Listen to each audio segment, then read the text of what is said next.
ভালো আছো? আলহামদুলিল্লাহ ভালো আছি, আপনি ভালো আছেন? হ্যাঁ, ধন্যবাদ। অনেক ভালো ছেলে, সে জীবন জীবিকার টানে বিশেষ করে ওয়ার্ল্ডে বিরল যে 5 সেকেন্ডে একটি উঁচু গাছে সে উঠতে পারে এক হাত দিয়েই। তার এই প্রতিভাকে আমরা মূল্যায়ন করি এবং আমরা আশা এবং দোয়া করি সে জীবন সংগ্রামে একজন জয়ী মানুষ হোক। ধন্যবাদ হোসেনকে, আশরাফুল ভাইকে,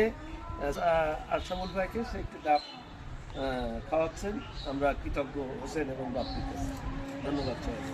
আসলে আমিও কৃতজ্ঞ।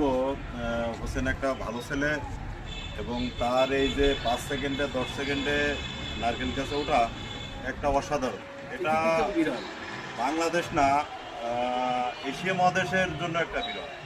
তো আমি তার মঙ্গল কামনা করি এবং সে যেখানে থাকুক, যে প্রান্তে থাকুক, ভালো থাকুক এবং এই প্রতিভাটাকে শুধু বাংলাদেশে না, আস্তে আস্তে সম্প্রসারিত হয়ে যেন এশিয়া মহাদেশ তথা বিশ্বের প্রত্যেকটা জায়গায় এই ভিডিওগুলো ভাইরাল হয়